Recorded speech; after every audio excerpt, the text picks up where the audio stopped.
Hey everyone, I'm Wa. And I'm Chris. And welcome to Docu Sweeties. We're two longtime friends to discuss the riveting and sometimes trashy world of reality TV and docu-series. Yes, but through our own lens, honeys, which is gonna be like pepper, which can be salty, which can be spicy. But at the end of the day, hopefully mildly sweet. Hi. Hi, so we're talking the Single Life season 3. We're just gonna wrap it all up, the whole season, the whole shebang bang. And for you guys here on our podcast, the free feed, which you're getting para gratis on either Google or Apple or Spotify, we're going to talk about 3 couples. But if you want to hear our true feelings and thoughts about the juicy couples of this season, be it what's her name? The old lady? Her. I'll pick it over. So if you want to know about Debbie, or you want to know about Natalie. Natalie, or you want to know about who else did we care about? I thought you were taking it over. I thought you knew all the names. We're not talking. Okay. Who is the third couple? The third interesting one? Not Veronica, not Caesar, and not Tanya. Who else is there? Debbie, Natalie, someone interesting.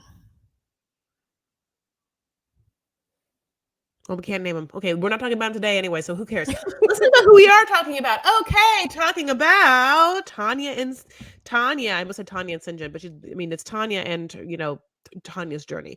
Yeah. Tanya had quite a journey. I was really happy. Like, okay, let me ask you this. She's in Aruba, honey. And we know that, like, one thing about Tanya is she'll just pick up and go. And one other thing about it is she'll just stay for a long time for, like, no reason. Like, there is, like, this just idea of Tanya that, like, if she wants to be a medicine goddess in the woods, honey, that's what's happening for, like, 6 months. And if she wants to, like, meet some guy in, like, South Africa, that's what's going to be happening. But then, yeah, she has this whole lifestyle of, like, I travel, I meet people, I hang, I'm fun, I have the best little titties in the world, and by little I mean like good sized titties.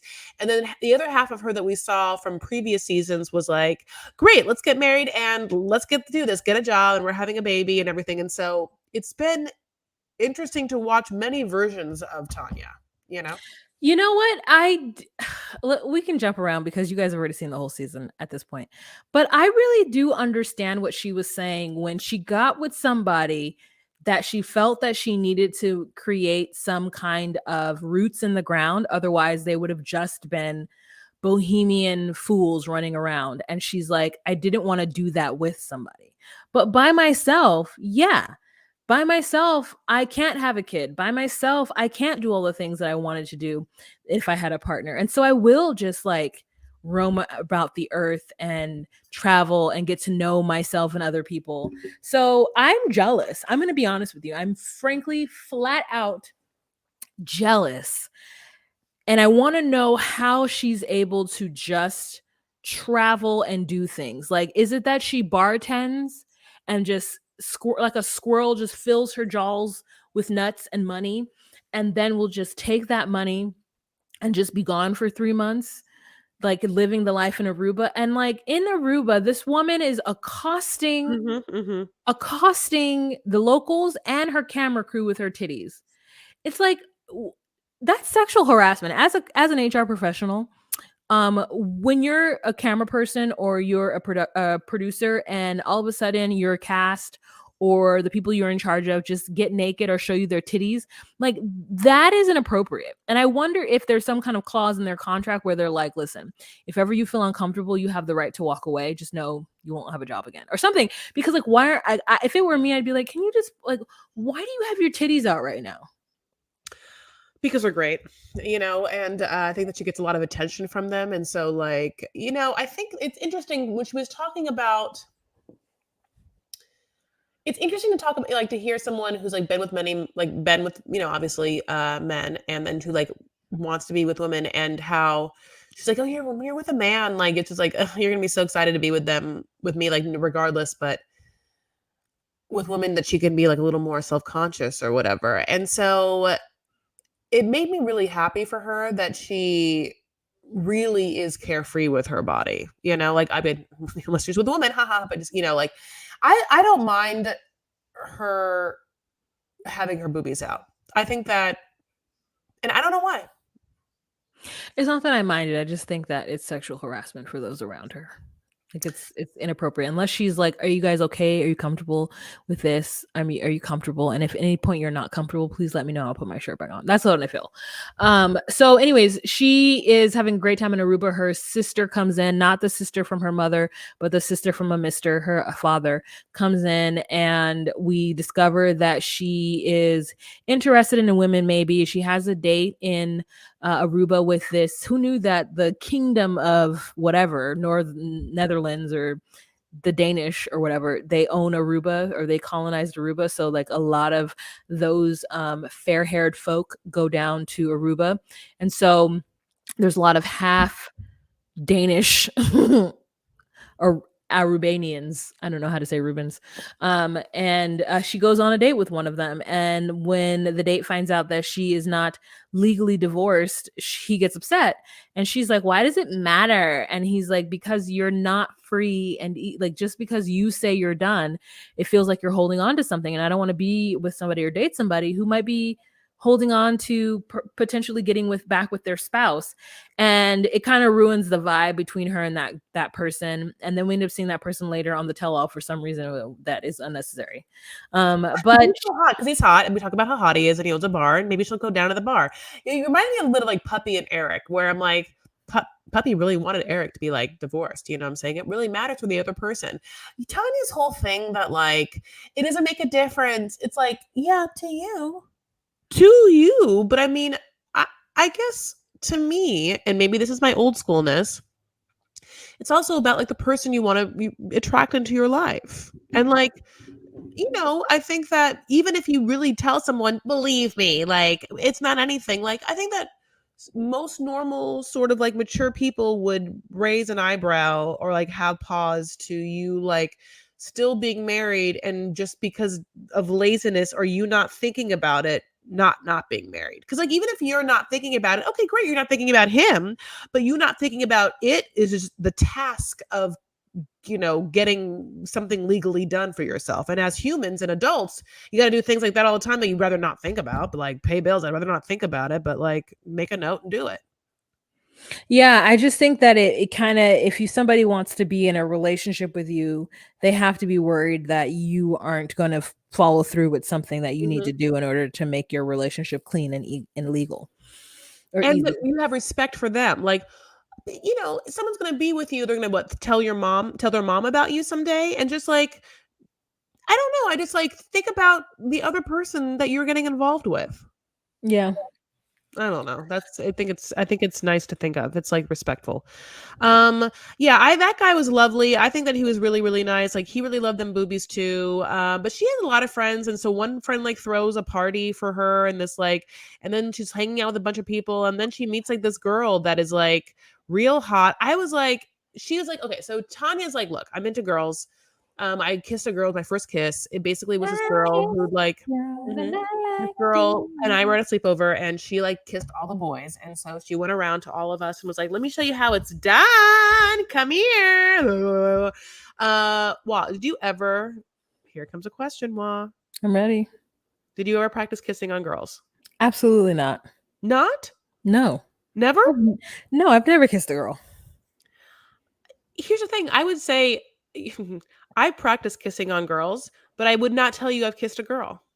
You've practiced kissing on girls. Why would you need to do that?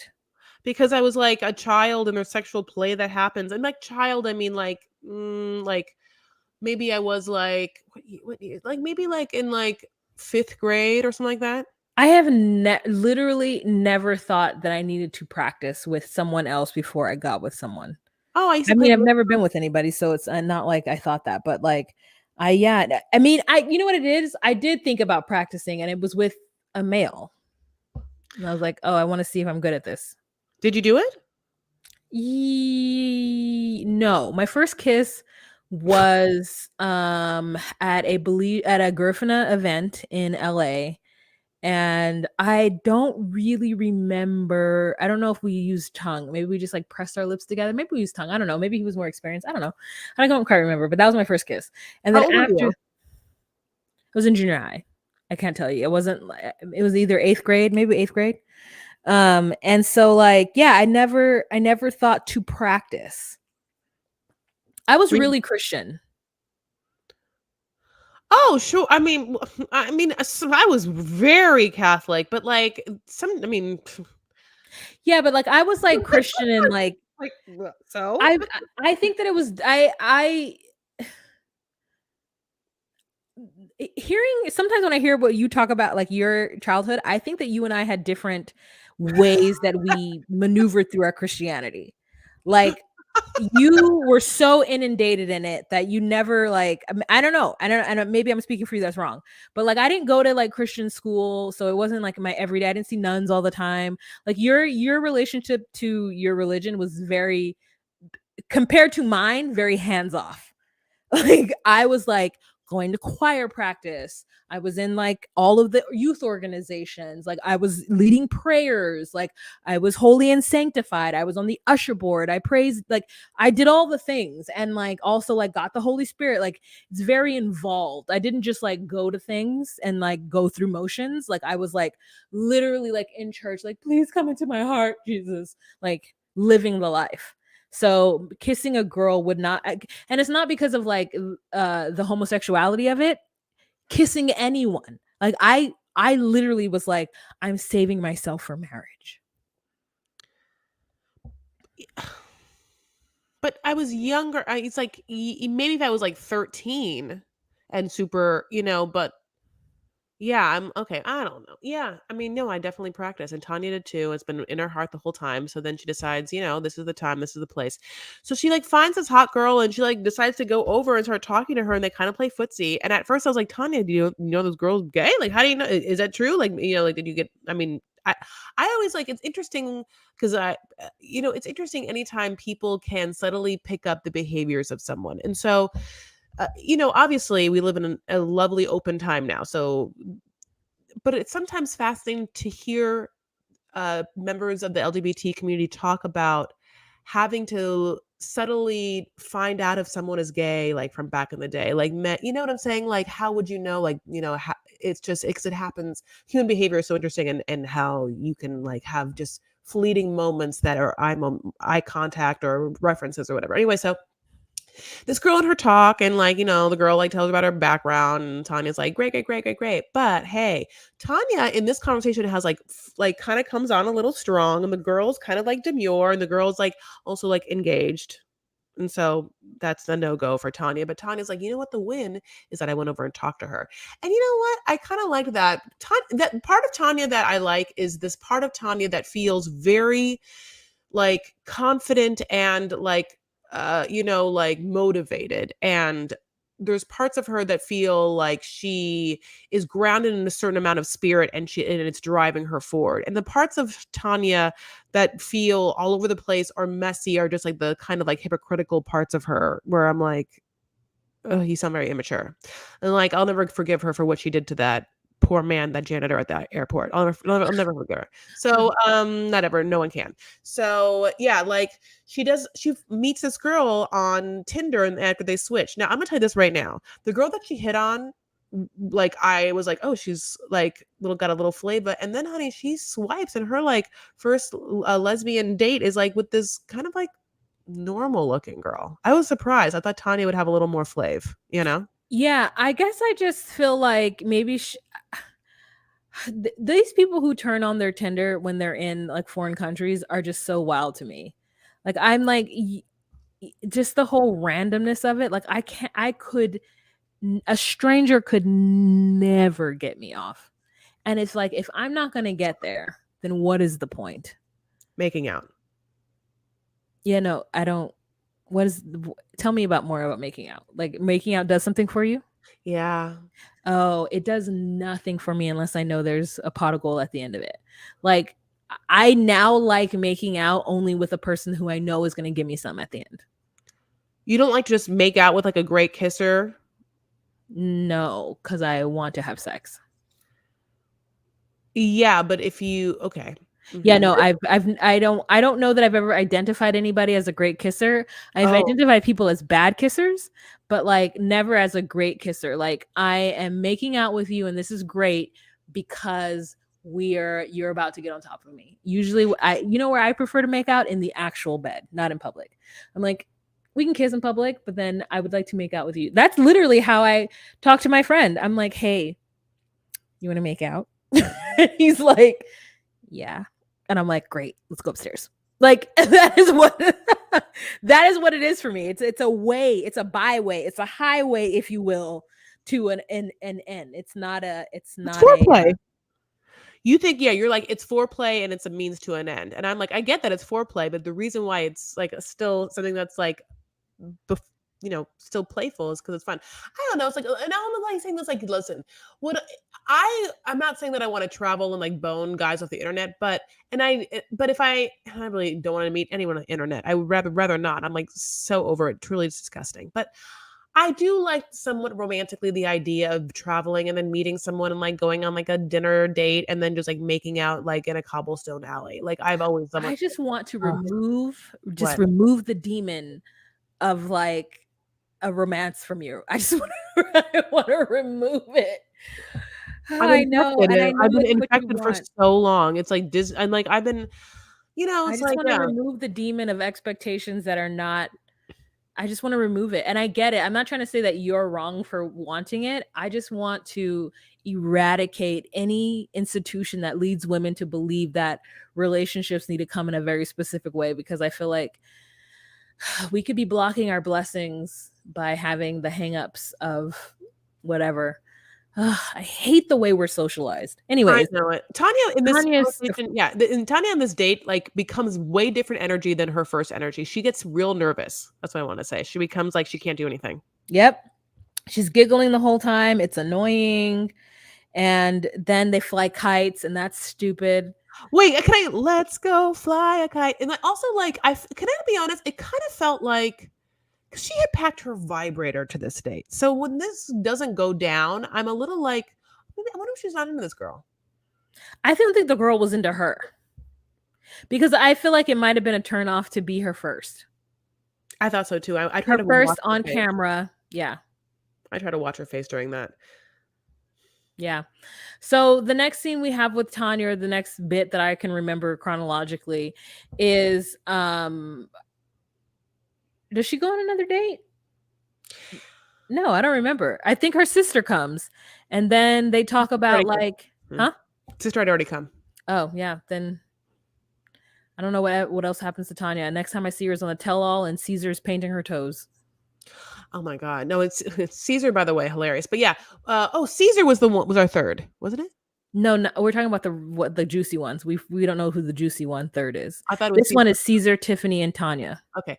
Yeah, so Tanya, like, I wanna say this. So, yeah, listen, yeah, that one doesn't work out. She, like, couldn't, get with her, like, because that girl has to, like, leave. She's, like, on her vacation bay.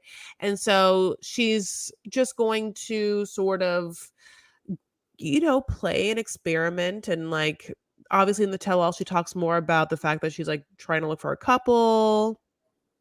She's also interested in someone. She has someone who was a friend of some other girl that she was hooking up with. So she actually does hook up with girls while en route, but we just don't know. We never meet the girl that she Oh. hooks up with. Oh, yeah, she does talk about that. She says it in, the tell-all. But I don't know what else happens in Aruba, so you wanna move on to Caesar? I don't even know what she's like. Oh, I know what happens in Aruba. So this is the last thing that happens in Aruba. Ready? She has a sound bath. Okay, like she has a sound bath by a And she shaman. cries. Cries over Sinjin. Which is like interesting because at one point she's like, I don't even think about it. Like we're spiritually divorced. Like I spiritually am a single woman. And then I'm like, really? Are you? Because truly, you just had like a mental breakdown over a sound bath because like you haven't let go of like his energy within your soul and spirit. And even though you're trying to escape it and run away, like you haven't dealt with your past or what happened. And honestly, so we can talk about the I mean, we can definitely talk about the tell all, but it's interesting because two men on this tell all very much speak of the trauma and pain that the woman caused them. So I'm gonna speak of like that's obviously Mike and Natalie, and we'll talk about them later. But yeah, Sinjin comes on this tell all and is like, I had a lot of trauma from you. that I'm still dealing with. Yeah. He's met someone, he's dating someone, and they have a lovely conversation, him and Tanya, where they talk for the first time about like how things went down and maybe why things happened. And they still can disagree on how much money they had in the bank account or whatever. But it is very astutely profound how painful it was for Sinjin. He couldn't be friends with Tanya. He couldn't see her. Like he was just like, How would you? How could I be around you?" And she had wanted to be friends. And I mean, I get that because like what does it mean to be friends with someone that you were in love with? Like I get Tim and Veronica or I guess someone doing that, but like what does it mean? It means that you call them every day, you call them once a week and see how their lives are. You guys catch up on their lives, you see them and hang out with them, you meet each other's like betrothed loved ones. I mean, like, you know, and what is the reason why? Because you're soulmates and you They're not want to be soulmates. friends? Yeah. Remember she told him that I think that he had the trauma because of one, finding out that Sinjin wasn't her soulmate. She said it to him in front of everyone. Hmm. One, two, the fact is that he got to America and everything he did was wrong. And he thought it was going to be one thing when he got here. He thought the skies was the limit. He was going to be able to try a bunch of different things. And he got here and all she wanted him to do was settle down, get a job, and be the man that she wanted him to be so that they could have kids. So they were very much on different pages. And I imagine that that is somewhat like a huge letdown for him, that he felt I could absolutely see him being traumatized from her and her not being traumatized from him. Yeah. Her just being really sad that it happened and frustrated. But I mean, during the tell-all when she was talking about, how she wanted to have kids and everybody was like, well, now you don't. Now you're just like running the streets. And she's like, yeah, because I don't have anybody to have kids with. When I had somebody to have kids with, I wanted to have kids. I wanted to settle down and do this thing. And I thought that Sinjin was that person for me. But then it turns out he didn't want that. And so ultimately we had to break up because at the end I do want those things. And I can see that. Like again, like I said in the beginning, like I can see you feeling a certain way when you're by yourself and just wanting to explore and get to know who you are and meet new people and have new experiences. But once you find somebody that you think that you could settle down with, you just go gung ho into settling down. And yeah, I think that he was frustrated backstage hearing her talk about this because he's like, that's all I wanted to do with you. And now you're doing it, but it's okay to do it with this guy or that girl or someone by yourself, but it wasn't okay to do it with me. Like, why was I not good enough to do that with? Why did you put such parameters on our specific type of relationship? And I can I see both sides of it. I think that it's not that he's resentful, but I think that when he finds out that she's exploring relationships with women, he's like, but when you were with me, all I heard was how I need to protect you and provide for you and provide, protect. Like, so you were always saying, I gotta make a baby with you, protect and provide. And it's like, you get, you get to just, now you just want to be with women who, I mean, like they get to just be with you. You guys get to just like create a life together without the expectations of what you put on me. Yeah. Wow, how nice. Like I which I thought was like momentarily sad, like it's not. And here's the thing. I've always felt from her a driving life force that is finding itself, and I felt like she was going to just always like kind of eat through him. Like it's not in a bad way, but she seems to be hungry for something, a purpose, like a calling, like a life path that like she's, I think, like clicks in. And I think that she energetically knew that Sinjin was not that puzzle piece for her, and they say in the tell all that basically if it wasn't for the fucking visa, they would have never got married. Like they only got married because they wanted to be together and he didn't live here, and so if he could have just moved and they could have just been dating, then that's what would have happened, which goes along with her probably being like, yeah, I didn't feel like he was my soulmate, but I wanted to date him for whatever reason. She was very attracted to him, and she's attracted to him when she sees him. She's like, he still has that long hair. Yeah. He's attractive, but I think there is something like, especially when you're as loosey goosey as she is, there is something I think that from her, she would want somebody who's more stable. And she would want somebody who would want to raise children with her and like settle down with her, to help her settle down. But I do think that at a certain point, she once the kid was like 2, she would have strapped that child to her back and like gone on a vacation. You Oh, know? Yeah, yeah. she seems like very like, yeah, I wanted to do this thing with him, but he didn't want to do it. And so now I'm exploring. And when I find somebody else, I'm gonna want to do that thing with them too. I was like, were you gonna have the kid and then bring the kid into van life? Were you going to van Yeah. life? Yeah, Yeah, like you were. I think she would have. I think she would have done all that. And I thought it was really stupid of all the women in the cast being like, "Well, why are you not doing it now?" So I'm like, what you're saying was, if you wanted a kid so bad, Tanya, why don't you just have IVF and be a single mom by choice? Since you wanted a kid so bad. It's like, no, no, no, those are two different things. Yeah. No, no, no. Those are two different things. So don't come at her like she should have done this and she should have done that and why did she do that? Like, I don't know. But yeah. You want to move on to Caesar?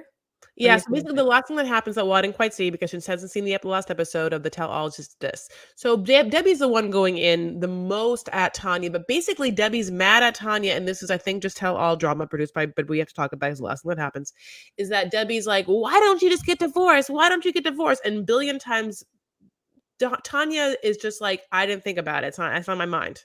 I just don't care. I don't think about it. That's why. Which is a weird excuse because it's not a good one, as we already talked about, but it's what Tanya is saying. Okay. But also, Tanya is saying it because what? There's a big reveal that she has brought a notary. And so now that St. John's there, instead of the tell all ending in a proposal, the, It ten, and the tell all ends in a divorce. Okay, so it's very Shakespearean. It's anti-Shakespeare. So, was he mad? no, because he's Oh. dating someone. He's Oh. dating someone he met, and then all he describes her as a lovely Jewish girl who's not Orthodox because of tats. Then I went to his Instagram, and there's definitely a girl and him just like posing and playing everywhere. Feels like a little younger than, well, I don't know if she's younger than him. Uh, but yeah, like what he says about her is basically that she lets him be who he is, which Yeah. is so interesting because yeah, the funny thing is the part of Tanya that is like the nomad or whatever is the same part of is the part is Sinjin has that, which is why Mhm. Sinjin was so confused. Like, why I don't understand. I am a nomad. You're talking about an adventure, going here, going there. Like, am that. And she's like, you never left South America. And he's like, yeah, well, it's expensive to travel, but like obviously I'm down to like not have, like hard roots in the soil. Like, you know that about me. And so it's like she didn't quite know what I think she wanted from him. And I'm sure that his like this new boo is just kind of like whatever all the time and puts no expectations and pressure on him. And so he's like, she lets me be who I am. It's just so yeah, he's happy the divorce happens. Yeah. Okay, I'm done. All right. So let's move on to Caesar. Oh, So oh my Caesar God. Caesar is still doing nails, and actually 90 Day the Melanated Way posted a picture of some of his stiletto nails, and I was like, he's talented on he's talented. Does a real good stiletto nail. So he's still doing nails, and he's got with this matchmaker from the Ukraine, and he is gonna go to the Ukraine. This is right before the war, and he's gonna go through like a speed dating situation. So he has a couple conversations with this person. He probably meets with a friend. We probably see him on the bike, but that's not important. Let's get over to the Ukraine. So he's in the Ukraine, and he gets into a car, a limo, and he thinks that this matchmaking company has just picked him up because obviously he's the reality star. So he's got a camera crew following him. And he gets into this limo and he's like, oh, there's other guys in there. And so the camera crew gets into the limo too. And the other guys, he's like, oh, I thought I would be the only person here. So this man dresses in a gray suit with tails and a top hat. But the top hat is not gray. The top hat is black satin. And so it's like, instead of him just looking like a fool, he looks like a dumb fool, you know? like, And like literally Dumb and Dumber, full. Like I mean, like yeah, the costume from Dumb and Dumber. Yeah. yeah. So he gets into this car, a limo, and he's in there with other men. So this woman, she's not only taking Caesar's money, she's taking other men's money too Mhm. to set them up with mediocre Ukrainian women.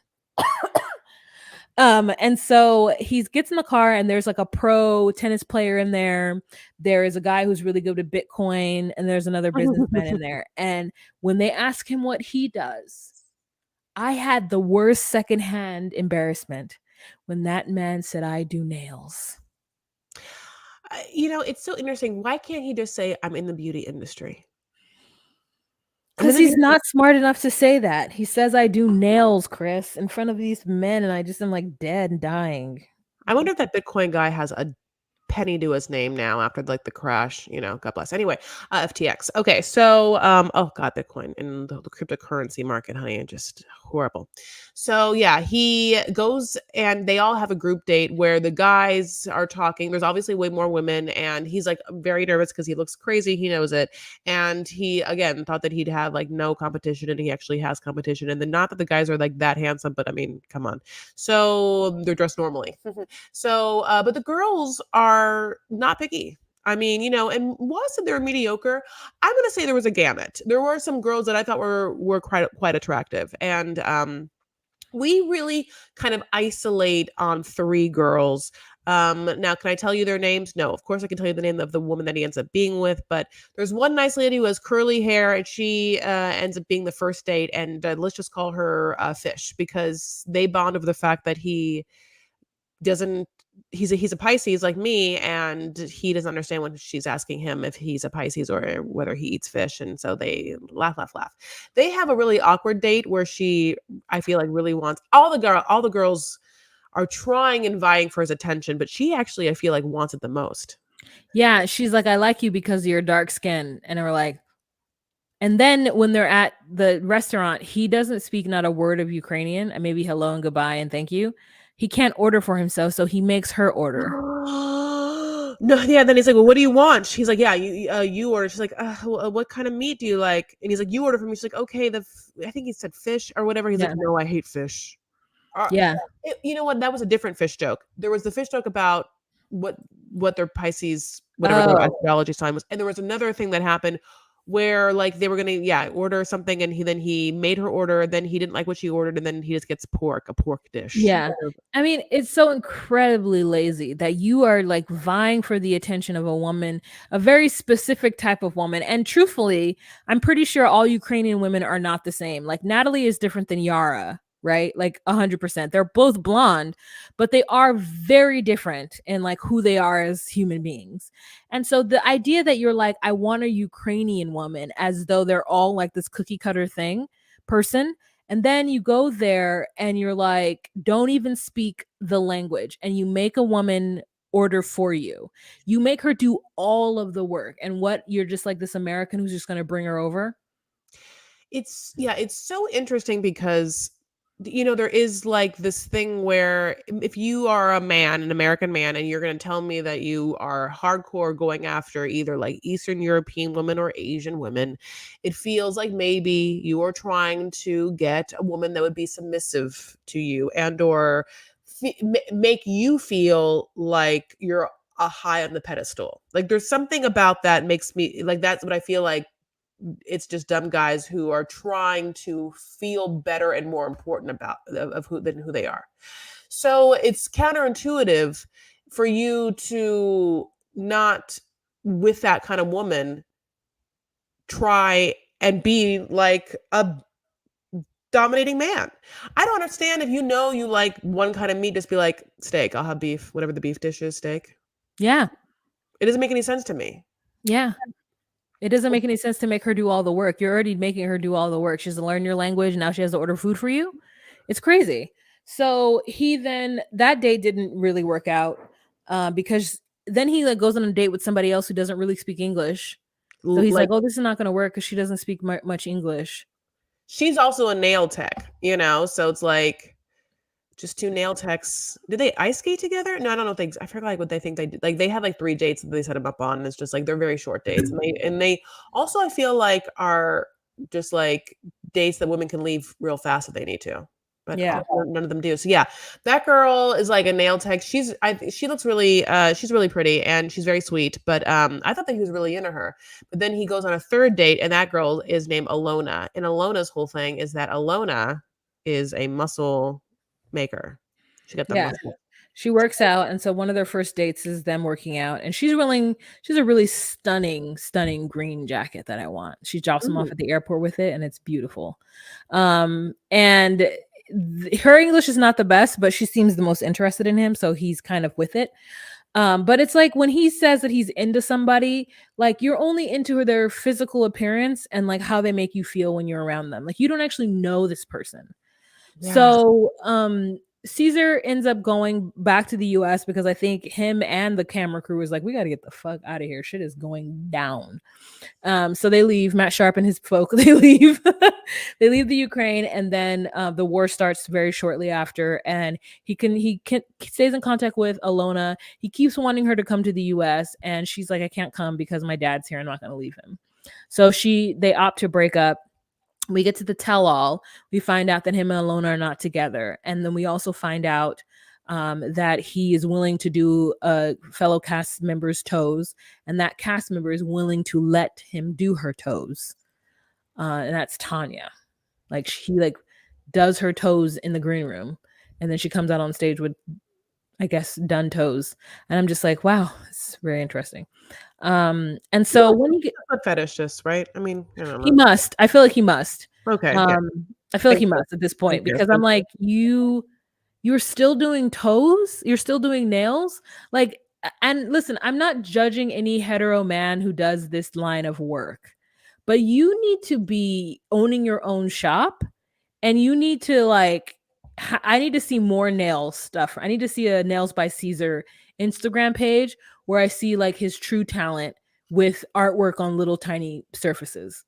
And then he's Natalie is very upset when he talks about getting a girl from Ukraine. And he says that he wants a woman from Ukraine because they like him. Because he's tried in the US and he is failing and no women in the US like him. And so he wants to go to the Ukraine and get it. And it's just like that is you are going after a woman who is going to most likely need you for a green card or some kind of monetary reason. Like stop faking it and acting like and Tim actually put it in a way because Tim tried to defend him when all the women were going after him. Tim was like, "Listen, I understand what you're saying. When I go to South America, I'm seen as beautiful because I've got blue eyes, and they don't pay attention to the fact that I have a small frame and a big head, and sometimes feminine. Like they don't care about that. They're okay with me as I am there." Because they see me in a different light than women do in the US. So I do find it easier to date in South America. That's the way you have to say it. The way he was saying it was like, I just don't want someone who's Americanized. Like he's decided that it's American women are the problem, as opposed to him and his choices. Like you chose to be a nail tech. So there's only certain women who are going to be okay with that profession. You know, it's not the nail tech that really it is. It's just that Caesar is a very nice man. I think maybe, It's the nail tech. I think that also he has probably some connection problems with people on an emotional level that might be like mildly spectrumy. Mhm. And I think that that and or his natural demeanor and some of the choices that he makes renders him, and whether this is an antiquated term or not, I'm so sorry, but mildly a beta. And so that would limit the attractiveness of the choices of women that are around him, but there are still choices. Now here's where a lot of men make a turn. So from the women that are capable of being with him because they're open to his particularness, and are in the same sort of category of attractiveness, are actually not attractive to him. Yes. So And then yeah, so then he now is like, "I want more. I want a woman that's incredibly attractive, far out of my league. How do I get it?" And that's what we're seeing. yes. That's the thing he needs to say is the women who are in my league, the women who want to date me who are American, I am not attracted to them. I want someone who is beautiful, who my friends and everybody around me will think is beautiful. And the women who are attracted to me who I can traditionally pull aren't pretty enough for what I want.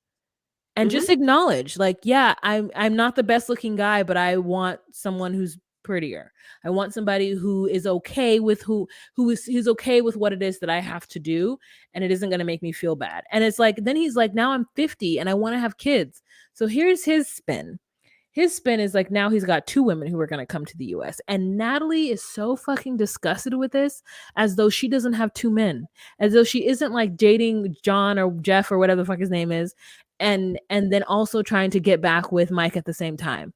Like Natalie's like, you're talking about my country. And it's like, she didn't say anything negative about the Ukraine. But he is alluding to the fact that Ukrainian women will run over themselves to come to the US, and he can provide that. And so, like, he never said, he only thing he did say was that Ukrainian men don't treat them well, which is stupid. That's stupid. Your Ukrainian men, it's not that they're not treating them well, or maybe some of them aren't, but it's like they want to get to the US and they don't want a Ukrainian man. They're whatever category that they are in the Ukraine of beautiful or whatever, either they don't want to date a Ukrainian man, or they, because of past, or they just want to date an American who's going to take care of them and bring them to the US. And for Natalie to pretend like she is not a part of that group is wild to me. Sure, she's not on a dating website trying to find an American man. And sure, perhaps she didn't meet Mike. I don't know where her and Mike met, in Paris. I'm not sure where they met.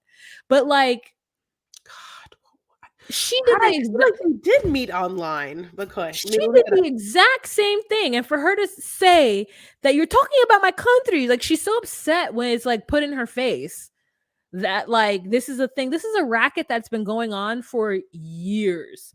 We've already had 3 Ukrainian women, right, on 90 Day Fiance. We had that woman Olga or Alma from a season that I haven't seen. And then we've got I'm gonna listen. I know that Amfisa's not Ukrainian, but she's Eastern European, so I'm throwing her in. Then we've got, well, I mean, not anymore. She was Russian.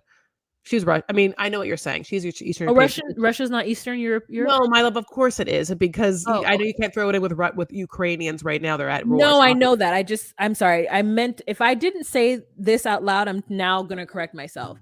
I know that she's Russian, but I'm throwing her in with Eastern European women. That's what I meant to say if I didn't say that. And so, like, Anfisa's Eastern European, and like, the David and whoever, that girl, Eastern European. Like, we've had just as many Eastern European women as we've had like Asian women on this show. Arab men. What? Arab men what? Just another one of the categories you see a lot of. Yeah. A lot of Arab men. Yeah, especially for white women or women, like Arab men. And then now with, I mean, Michael and Usman are the only and that one Nigerian from prior seasons. But like, yeah, it's almost like a trend of what type of people get pulled into from this show. It's just random that there's Sinjin and Ronald that are both South African. Like, that's kind of random, but there's still something going on that we have to take into consideration. And so it's just really weird that, like, I wanted Natalie to shut up, and I was on Tanya's side for defending Caesar. But then Tim at some point jumped off the Caesar bandwagon, because he said something that was weird. But I'm okay with him being polygamous. Like, when people get weird about polygamy and they think it's some kind of like sex trafficking thing, then I'm like, you're stupid. Go ahead. Well, I mean, he seemed so like, yeah, well, one will come over and I'll have sex with one, and they'll all sleep in the same bed. It's a king size bed. It was like, diddly dee, 2 ladies, diddly dee, 2 ladies, diddly dee, and I'm the only man. Yeah, this is a song from Cabaret. That's fine. That's fine. Listen, I'm hoping that, 2 listeners out of the billions that listen to us will get that reference, and that's fine. I hope it's Maddie and Poodle. Okay, so God bless. So, yeah, Caesar gets a lot of heat, and it's awkward. And basically, he came up with this whole idea about the 2 women because the Alona thing was hard, because after the war broke out, she wouldn't leave, and she was like not into like just like FaceTiming and be like, hey, like, show me your nails, because there's bombs and shit. And she like changed her, like, and like, when she says this is one part of Natalie that I really do like. She like Natalie is having a whole like Ukrainian moment with this woman. And so I actually am happy that she's like, I love you, you're beautiful. And she like feels this woman at one point, like Natalie's like, I pray for Ukraine, Ukrainian heroes, like she's having, it's, I will say this. I thank God for Natalie. I thank God for her. I thank God for her this season. I mean, she's bananas, Nans, but I'm so happy about it. I'm so happy. I'm like, we can't even talk about her because I can't wait to talk about her for the Patreon. But like, I just like, she gave me everything. Like, I wrote down one quote she said in the first thing that when she is mad at someone. Oh, I know. When she is mad at Veronica's dude, the one that like that dumb Veronica dude, which I guess when we can talk about when we're talking about Veronica. Are we talking about Veronica yet? Yeah, we already talked about Veronica. Okay. So remember when she was like trying to like reason with that like herpes sore guy that like was gonna move on Veronica or He whatever? has herpes? He said a cold sore, but it's herpes simplex 1, right? Oh, I don't remember that at all. Go ahead. We already talked about Veronica? No, we didn't. We Vanessa? didn't. What's her name? We didn't talk about Veronica. Are we gonna go into her this episode? Yes. Can we start now? So you don't want to finish Caesar? Okay, well, you finish her. You finish her. No, you're talking. What are you I talking didn't about? say about him. I want to talk You about you Veronica. didn't even finish the thought. I don't care about him. I just don't care. Whatever. God bless. Oh, basically, he's not with Alona anymore because Alona changed, and she was like, "I want to be with you. Like, I'm busy, like making sure that, like, I don't die." And then my dad is like, "Okay," and he's like, "Well, leave. Come here." She's like, "No, because my dad's here." And so, like, f you. Who are you? But then, basically, at the whatever the tell all, like, we phone her in, and then she's like, "I still think of you," and he's like, "Oh my god," he like cries, like, "Why did I fuck it up? Because like I should just like be with you." Is basically what happens, and that's that.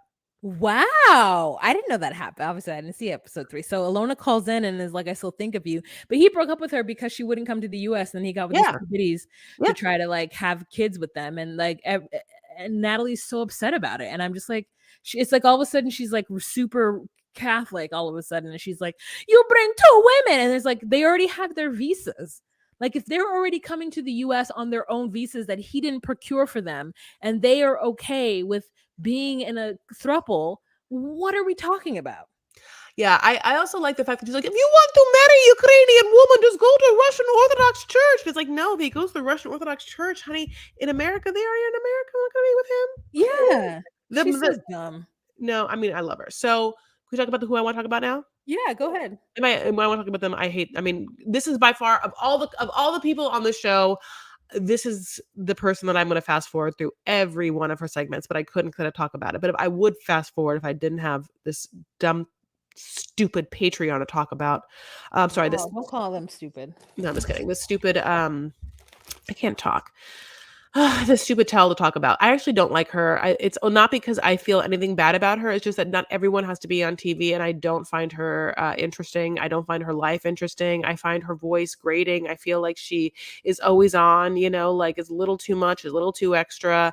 I don't. I wish her happiness in her dating life, but like every one of her dating choices she's ever shown us, she's ever made is like not for me. I cannot believe that she's like obsessed with this like small skinny dude. Again, another small, she like loves them small skinny soft dudes. She like loves it because she's so, as she says, like very controlling. So she's just like coming in hot and then wants like some just tiny man. And at one point, like she's dating this guy, and on the third date, they like are gonna go bone on like a mini vacation, and he says that he has a cold sore, and so they can't even like kiss. They're just gonna have like prostitute John sex, which is fine if you're a sex worker, like God bless, but where you don't even make out, you just like bone and then just like stare at each other from like a foot away. Oh, that's great. I love that. What? Don't make out. That's fine.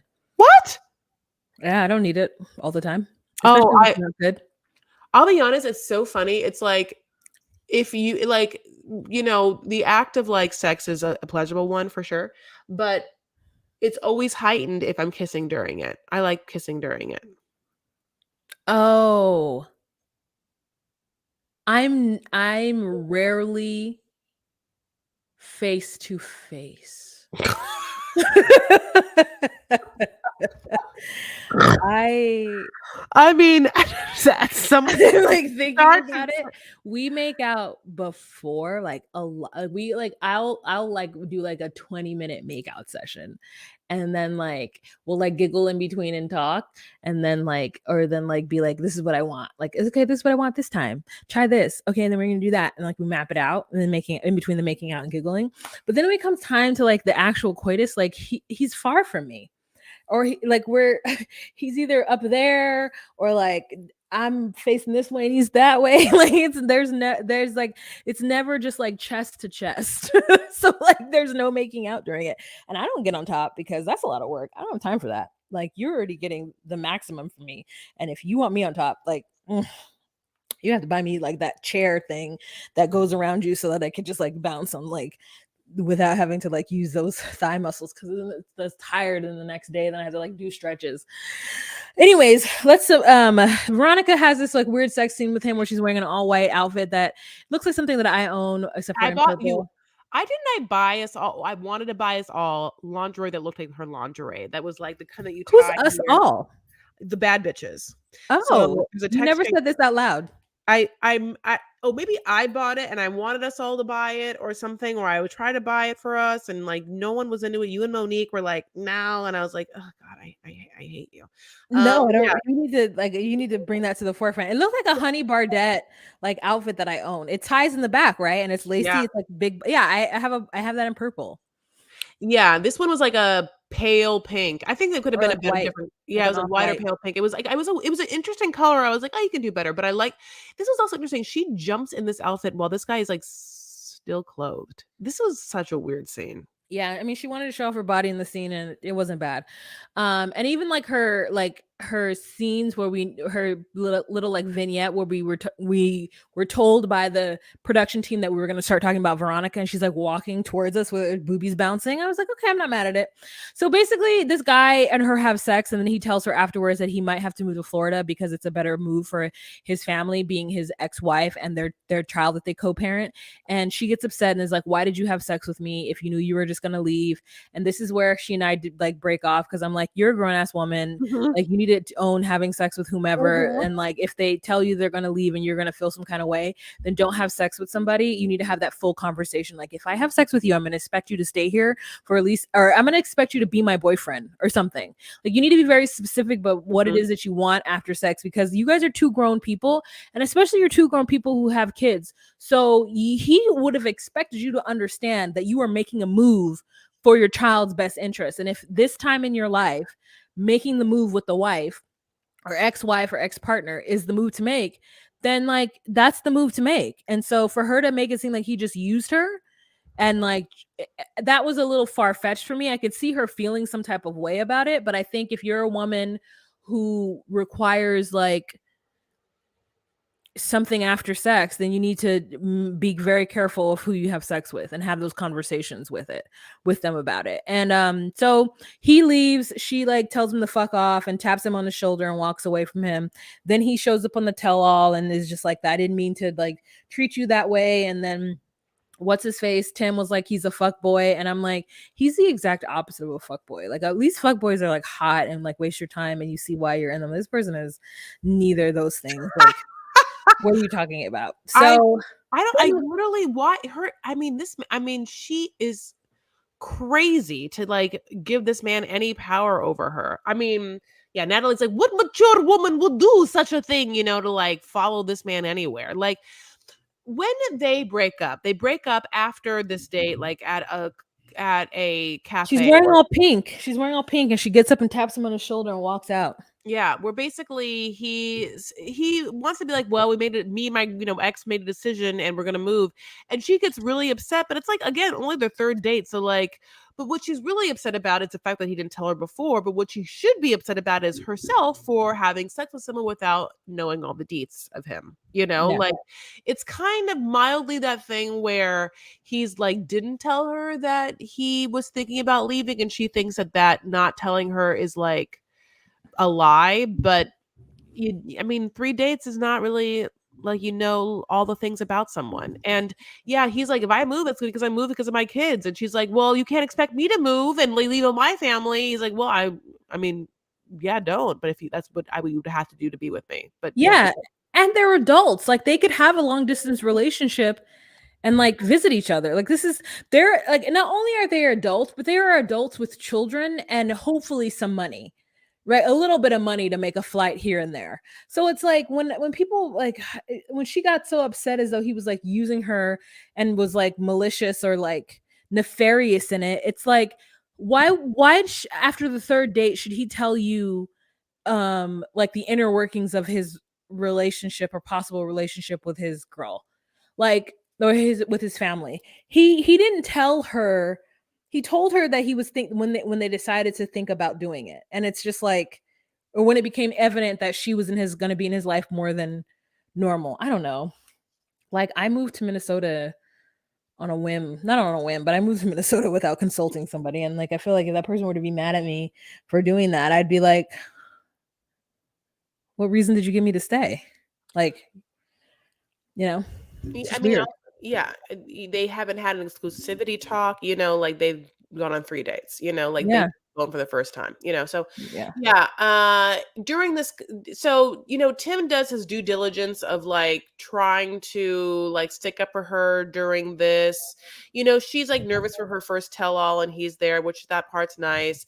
Another crazy part of the Tim Veronica thing, and by crazy, I mean produced, is that Jesse gets a phone in because Jesse and Jennifer and Jesse were on the first season, and then therefore Tim got to talk about their business on the tell all. So they then FaceTime Jesse in or whatever, and he gets to talk about his business. But then it's really super weird because it then becomes this thing where they're like, basically like Jesse like heard that you and Jennifer broke up, and he's like, no, no, no, no one broke up with Jennifer. No, I mean, she didn't break up with me. She's on the way here now. And they're like, and Debbie of all things, she's like, I internet sleuthed and she said she didn't want to be with you or something. And like, he's like, no, that was a misunderstanding when it's like this back and forth with Jesse. It's so dumb.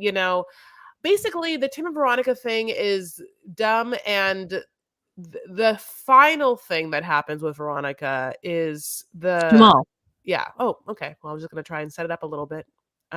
Is that she reveals, but while it won't let me do what I wanted to do, won't let me be great. The whole time she's teasing that she has this dumb new thing she wants to tell us about, some like super special surprise. Okay. And we're like, okay, what is it?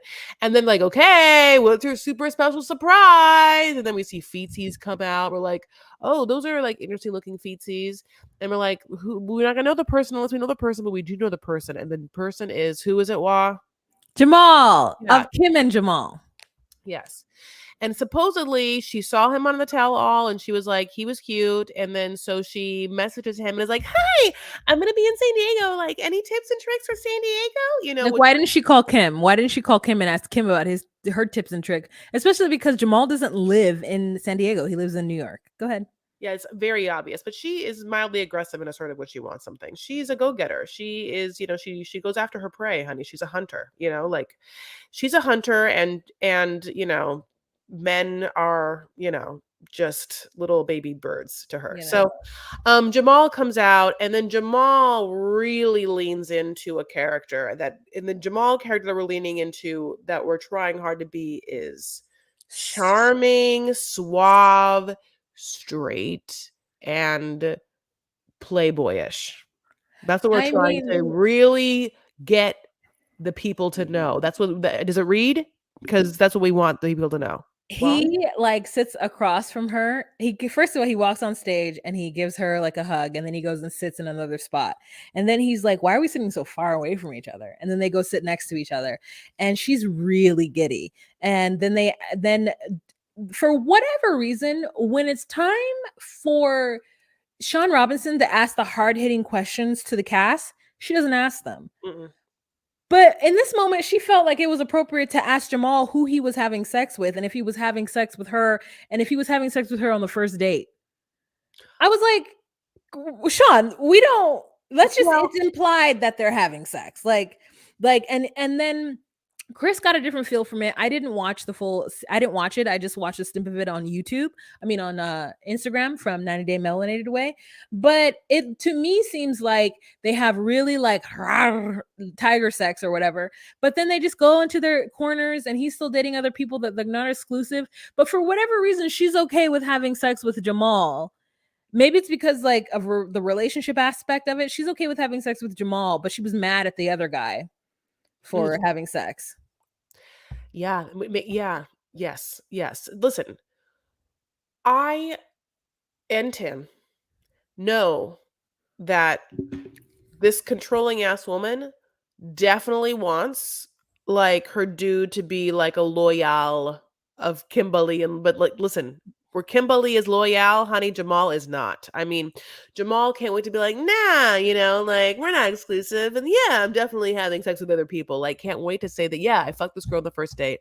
And yeah, don't worry, I'm having sex with many other women. And And protected. protected, that's true. And everyone loses their shit, right? The women are like, why? Like Natalie takes it as a huge offense, and I understand why. It's because it's part of Natalie is the part of me that I also like understand, which is that we want to be worshipped, and we feel women should be worshipped. Period. The end. We want to be worshipped. We feel women should be worshipped. So for Natalie, she's like, why would you like not commit to this woman who wants to be with you, who you like? Like, how could you be with someone and realize she's great and that you like her, and not me, and be like, nah, I think I can do better. It's not about I think I can do better. It's just maybe you're not ready to like let go of all that's out there because once you get into a relationship, there is a certain part of you that you have to like let go. Well, what do you mean all that's out there? Do you know what it's like dating? It's shitty. There's nothing out Not there. not for people who are in some different like you know what it is? Okay, you know how there's like a stream, like a body of water. There's certain like if a boat, like this is how they got around back in the day, like when they were like sailing boats, you would get into like a very specific stream of water and it can like take your boat on a ride. And as long as you stayed in that channel, it's like what turtles do in like Australia is like they join like a I can't remember what it's called, but we talk about it in like Finding Nemo or whatever. And it's like once you're Current? in a huh? Current? It's like a current, yeah, but it's a current that travels the lower hemisphere. So an animal that starts off in Australia could easily end up in the Caribbean because they're on this current and it kind of just moves them, right? And it's like I think that there are people in this world, and I think there's a lot of them that they get into a current of relationships and it's just like bing, bing, bing. It's okay, they just move from there on, right? And then there's people like me who can't find the fucking current, never been in it, don't know where it is. Okay. So like I have to acknowledge that there's a contingency of people out there who find dating and the smorgasbord that there is of the different people in the world that they could possibly be with. Also, the responsibility. When you become exclusive to somebody, there is a certain amount of responsibility that you have towards them and your relationship. And people aren't, not everybody wants that shit. And like even me, I would love to be in a relationship, but also I want to know what's this time commitment like? Are you going to be at my house every night? And if so, are you going to be talking to me immediately when I get home? Like I need to know these things because I'm so used to doing things my own way. So what I'm saying is like for those of us like me and you, dating fucking sucks. We can go through spurts of it and it could be cool. And then after a while, we're just like, we hate this. Let's get out of it and don't talk to anybody. But someone like Jamal and even maybe Veronica and Tim and all these people who like tend to jump from relationship to relationship or have fun single and with people, like it's a different ball game for them. And so for me, it's just like for Natalie to assume that every single person wants that is wild. It's a lot of responsibility on women and men to be in relationships, depending, and it doesn't even matter the type of relationship. It's a lot of responsibility on and all genders when you get into a relationship, and not everybody wants that shit.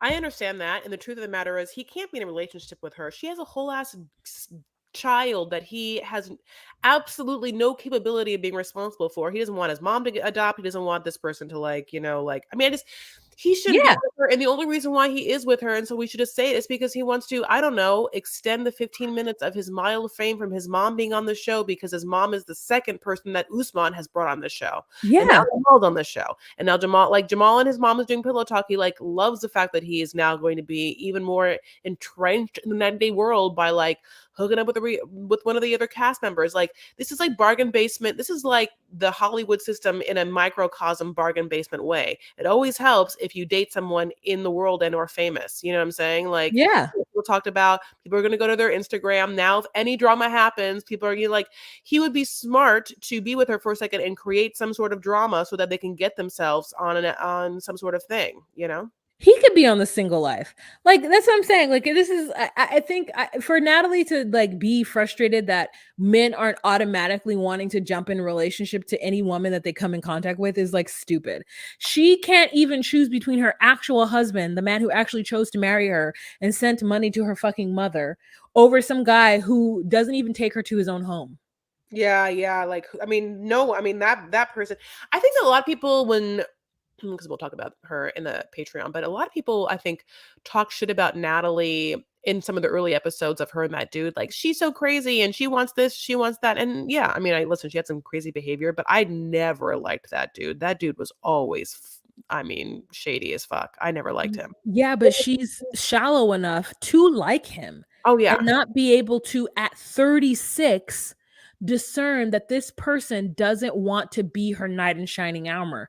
But because he has a nice car and a Mhm. lot of money and he owns things, she wants him more than she wants Mike, which is a man who is willing to do anything for her besides put her in a Normal house. not, yeah, normal house. Yeah. Like, so I'm sorry that she has two things to choose from, but the one that she wants is never going to want her and treat her. And then she's going to just be a nutcase because he's going to be surrounded by beautiful women all day.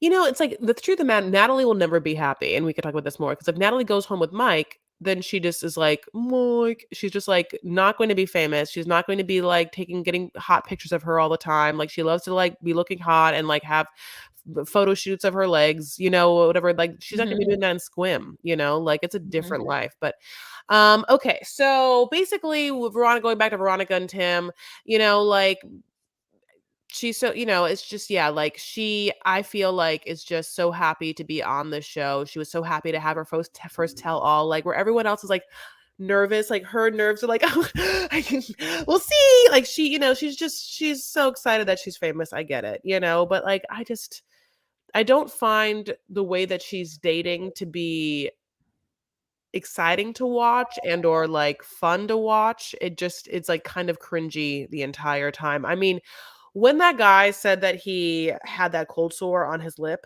I mean like, and she didn't immediately just like cancel the date. I mean, I don't have to tell you. Like I can't do it. I can't do it. How cringy. I feel bad for her. Um, uh, yeah. Let's talk about Tiffany and Ronald. Tiffany is a fool and she's borderline a bad parent. And listening to her talk on this tell all, she sounds like a fool. And everybody's like, we're so proud of you. And then, like, when they talk about her on the tell all about how she, like, didn't tell Ronald that she was going to blow up their case, everyone's like, oh, you're gangster. I'm like, Tiffany's a stupid idiot. Tiffany got with this man halfway across the world in some kind of weird, low self esteem move from a girl who's never felt good enough and had his baby when he had a raging fucking gambling problem, and he's a liar, and he's also has a gambling problem, and he's not a person who is like even trying to admit that he's an addict. He thinks he's got it under control, which is mean that he is not in any kind of remission for his addiction. He acknowledges he has it, but not that he needs help. And so she's at home. She has some kind of like tutorial makeup space that she does. And she finally has her own place. And her son reads her rights and is like, basically, next time you get in a relationship, you should think about it before you just jump in because the last time it didn't go so great, huh?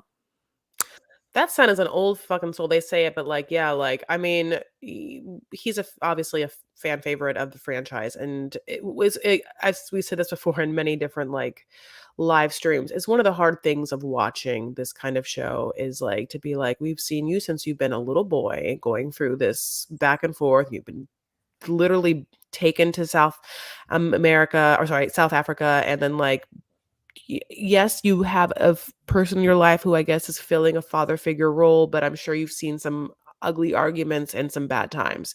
So much so that his demeanor now with Ronald is very different than I think some of the times we've seen him before. He's like, "Hey, Dad," and he still calls him Dad, but he's not trying to have long conversations with Ronald. He plays video games, and some of these FaceTimes he has with Ronald are more, I guess, about Carly seeing her dad. Also, I think that and Carly's obviously 2, and just like whatever. I know you jumped right into them on their tell-all, but should we talk a little about her dating history in this episode in this season? Yeah. Yeah, I mean, I think that she went on a couple dates, especially with one guy who was, like, really excited to rekindle the relationship, and he asked her to go back to his hotel, and I don't it wasn't clear if they had sex, maybe they did, and she was just nervous the whole time, and I just am like, "Why are you so nervous?" But I guess it's just, like, the fact that she was so nervous dating these guys led me to believe, like, she has a way lower self-esteem than I would have ever thought. She's on a show, she's been on a show, and she's beautiful. And she doesn't see that. She's still like, "Oh, I don't know. I'm nervous. Because I guess she's still married to Ronald. I don't know. Go ahead." Well, she also had weight loss surgery, and she hasn't been with anyone in a very long time, and she's in a brand new body. She lost, hundreds of pounds. So I definitely understand. Right? Are you looking at She me? lost 75, right? At that point?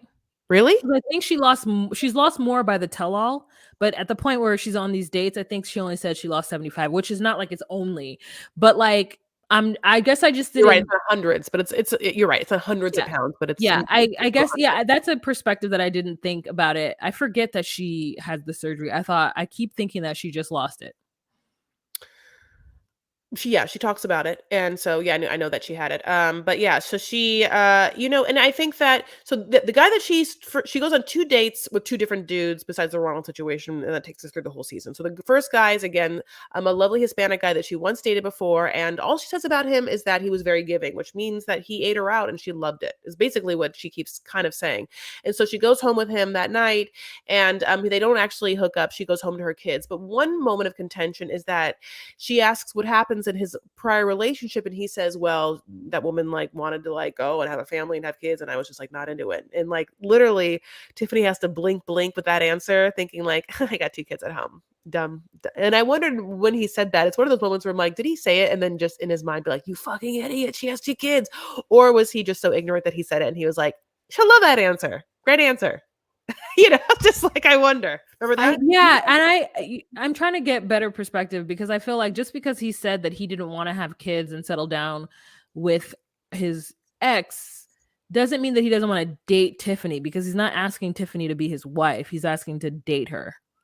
Yeah, but if you are seriously dating a woman with kids, then there are gonna be lots of times when you're gonna be around her kids. So if you were so anti that, then it sort of be like, well, then why would you then be into inserting yourself in an already family? Yeah, I guess I wouldn't think to about inserting myself. I'd be like, I just wanna go on dates with you and take you out and have you on my arm and be beautiful with you and, like, and then once you then, like but let you know that I'm not serious because I don't wanna take care of your kids, my kids, anyone's kids. Oh, see, then you just want a trophy girlfriend. You just want like, well, then might as well just rent a model. Because, like, the person I am, and this is me pretending to be Tiffany in this monologue I'm about to give you, the person I am is a whole ass mother. So if you can't see me as a mother and the parts of me that you like, that there's the sexy part of me, and like I'm also a mother. You can't deny that happened to me. When you ask me about what my day is, there's gonna be kid talk. Like if like there might be times when you want to go out and I have to stay home. He has a fucking fever. Like there's just you have to understand the fact that she is already in a family and what that might look like, and yeah, it's suspicious if you are so anti that, and that I you would think break you up can with someone you liked. Yeah, I guess I think you can understand that and not be a part of it. I personally think that I know how I would be if I had kids. If I had kids and I were dating, the person that I would date would not meet my kids for a while. Um, And that's just me. That is how I function. Like, and I know a lot of women out there are the same way too, where they're like, they date and they're like, yeah, this person might be my boyfriend, but they're never going to meet my kid because we're not that kind of relationship. Yeah. They don't, I mean, or it's been a year. We've been dating for a year and now I'm comfortable with them to be around my kids. Cause for me, I would be worried about that man coming into my kid's life and then either telling them things that they shouldn't be telling them or molesting them. So for me, if I were a parent, I would not bring my significant other around my child until I got to know them. And then I've had the other argument with a friend before who was like, but I need to know if they're going to get along with my kid first before I like invest in them. And I'm like, really? Because if they didn't get along with my kid after a year of us dating, and then we got into serious, and then we got with my kids, and they didn't get along with my kids, I'm gonna break up with them. Like we're breaking up. Like there's no like I would never put anybody before my kids. Like I don't have that sense of like, oh no, I really want this to work. I'm just gonna forge through. Like no, I'm like these are the stages of which we go through. So, anyways, that's just how I think of it. So when I say that like that person probably wanted to date her with no intentions of helping her with them children or like being a part of their lives, like I can see that being valid. But do see what you're saying too. Yeah, I guess it's like it doesn't seem like that. It seems like a little like like a fool's tale to think that you can get involved in someone's life and not when they're a single mom and not deal with them kids. A little bit at some point. And I get what you're saying, but also, and I get what you're saying about waiting a year. But then if you have to wait a year for each time you're going to meet someone, and then break up with them if your kids don't like them, you're wasting a couple of years. Um, so my love, we have come, I think, to the end of the first three couples, right? Oh, you don't We- want to talk about Ronald? Oh, I didn't know what to say about him. Oh, the fact that she goes Oh, I to don't. Yeah, will you explain this? Go. Okay, I want to hear you say this because I want to make sure I understood exactly what happened. Okay. So Tiffany then after she goes on those 2 dates, she has a couple of conversations with Ronald that we see on camera in Yeah. which he's flirting with her and giving her the old butterflies. And because she has this idea in her freaking mind that she has to try to make it work, which is what a lot of people think when they have a child with somebody or like has spent, I don't know, 3 years or something with them, that they have to try to make it work, or else that over 3 years wasn't good enough, or was worth nothing. So he says, I really want to see Kyle with a baby, and please bring him to me. And my initial reaction is, hell no, give me some money on this ticket. Pay for hers. You don't have to pay for mine. But I'm not just going to spend all of my money to get to South Africa to see you, because that is $2,000. And I don't have just $2,000 to do this. So, anyways, he says that, and she's just like, well, I don't ever want to be the person who stopped Ronald from seeing his kids. I want the baby to have a relationship with her father, which is like begs like, okay, Tiffany, I guess you didn't have a relationship with your father. And so now you want to try to make up for that by putting yourself in like going through hoops in order to have your child meet their dad, which to me, I don't think anyone deserves any special accolade for doing that. I'm like, save your money and save your peace of mind. Um, Anyways, so she takes the baby and then she tells him, guess what? And she's like all excited to tell him that she's bought the ticket because she again wants him to like her or wants him to feel like she's doing everything that she can for their relationship, which seems like it seems like it's not two-sided, but it's double-sided. It's so that she can say I did everything I could, but also like she also wants to see he's giving her butterflies again. So he's like, how long are you going to stay? And she says it's open-ended. And that's when I'm like, you're stupid. Hmm. Like you're dumb. Like girl, it's open-ended. Why? So she tells Also, you have Daniel, a son. Yeah. Like, also, how's it open ended when you have a son? she tells Daniel that she's gonna leave, and then he's like, I really don't want to go anyway. Like it's cool, I have school and stuff. And he's becoming a teenager, so he doesn't want to uproot his life for the shenanigans anymore. He'd rather stay home and play Minecraft, which I get it. So she stays with he stays with his grandmother. Now, so many people had such a hard time understanding how that child could stay with their grandmother for 3 months and Tiffany not be there. And I'm like, you guys know that that grandmother is his father, right? You understand that Tiffany has lived with her mother for the majority of Daniel's life. So Daniel staying with his grandmother is not like him staying with a stranger. He's staying with his grandmother. Like, I guess because people in my family do that. Like, I've had family members send their kids to the US and like just not be with their mom for 2 years, 3 years. Or I've had the opposite happen where my aunt sent her son to Belize when he was 3 and he didn't come back until he was 10. Like, it happens in my family. So to me, when people are making it seem like she's a bad parent because she left her child with his grandmother, I'm like, guys, this is not weird. But anyways, so she leaves Daniel with the mother and with her mother, and she and Carly hop on a plane and they get there. And the first day she's there, he is pressuring her to have the conversation about their relationship, but she doesn't want to have it because she knows it's going to end in an argument because he's not going to agree with her and he's going to be combative.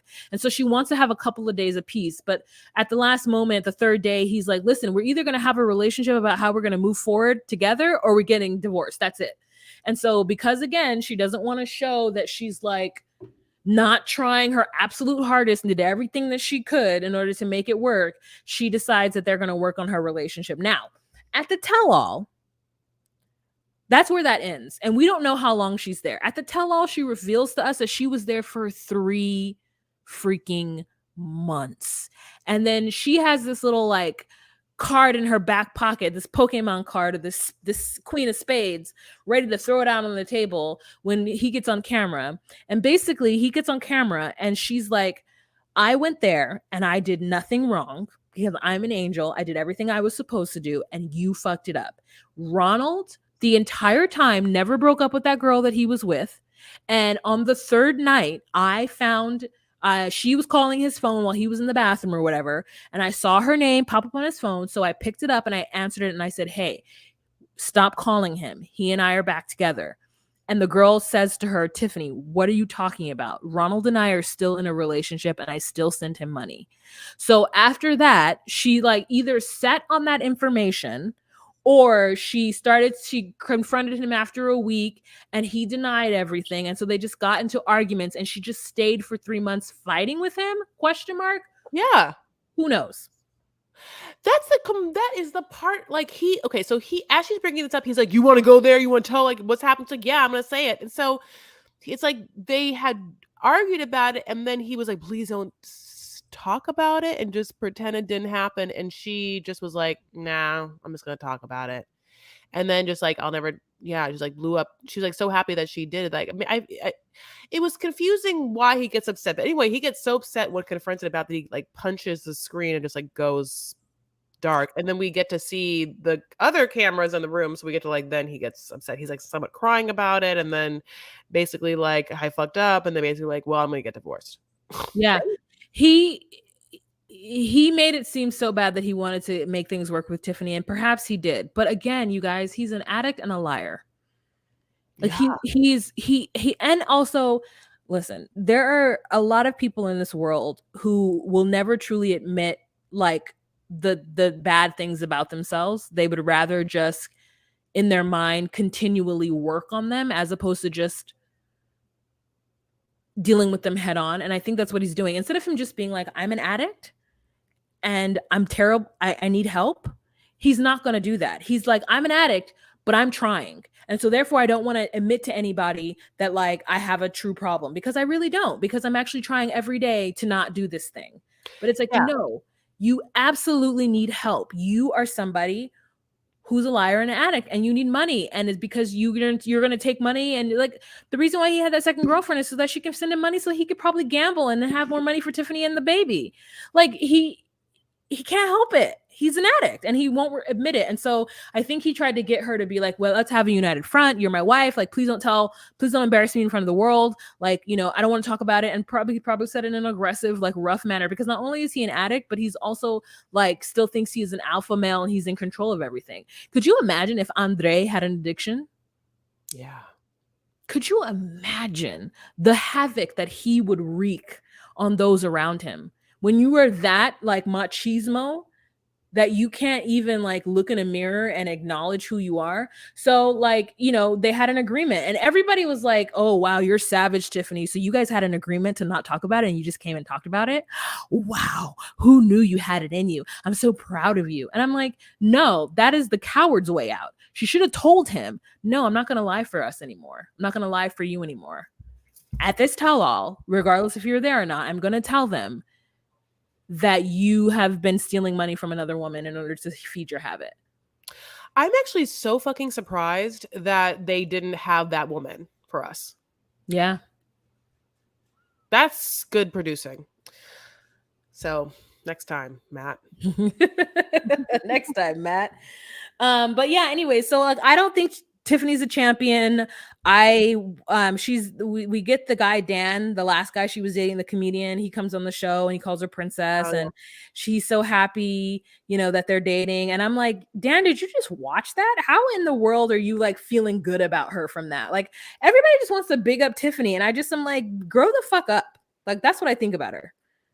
Yeah, she scares me sometimes in the choices that she make. I love her. I love the way she has her like hair and makeup, though. I think she makes great choices there, and I think she makes great fashion choices. I also don't think she's into that Dan guy. I think she's dating a whole other person now and very booed up on Instagram. So that's Oh. my Tiffany. There you go. From a professional's, yeah, she's booed up. Look it up. Okay, fine. Tiffany We'll tell you. Franco? Yeah.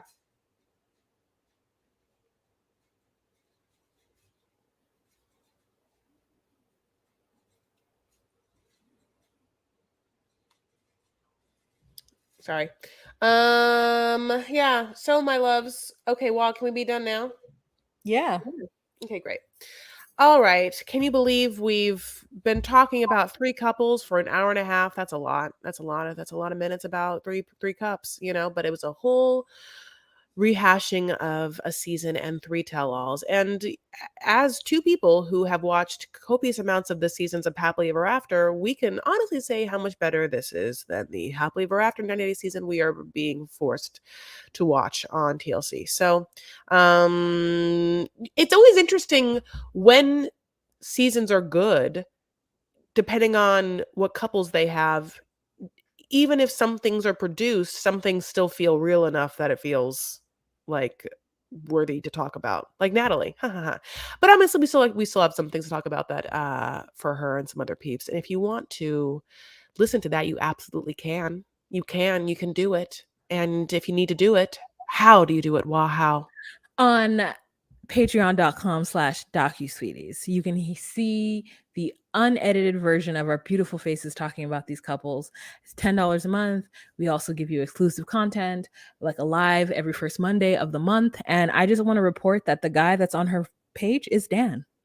So Oh, she's booed up, but she's booed up with Dan. His name is like D Max Sauce or something like that.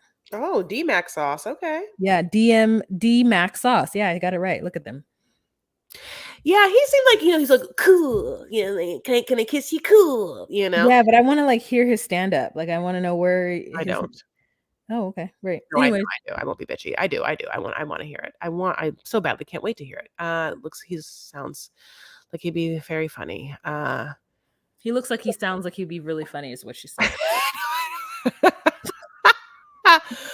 I have a question. My last question is, if a man was like, "Can I kiss you in the cheek?" What would you say? I say, "Yeah, you can. You can also kiss me on my lips if you want to." Do you wanna be asked? Yes. I want to be asked by eyes and breath in the moment. I don't wanna be, you know what I'm saying? Like, I want consent to happen in an unspoken moment. You know what I'm saying? Unspoken. So if somebody were to ask you to kiss you on the cheek, would your brain just explode? I would just be like, "Okay, grandma." Oh. That's not romantic. You want someone who's, like, moving a I little closer, giving you a little eye contact, and then looks at your lips, looks at you, so you know what's happening. It's not gonna be a surprise. There's a look down, there's a look at that. There's looks that happen in the middle of your face where you're like, "I don't know what the hell you're looking at, but it was not my eyes," it's gonna be, like, where you're thinking about going, you know what I'm saying? And then, you know It's fun to make out. Anyway. All right. Listen, if you want more of us, you can get it.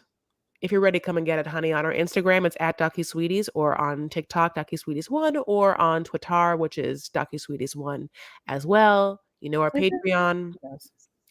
We are going to wish you the happiest holiday season. If you haven't yet, we have, as we talked about, HEA up, and we did all 3 episodes of Volume 1 of Harry and Meghan. So lots of fun content for your earballs. Well, That's it. So we want to thank you guys so much for joining us. And we are gonna go on our Patreon and do the other couples, which are um Be- you know, the old lady and the blonde one with the big eyes, Debbie, and one other that we couldn't remember.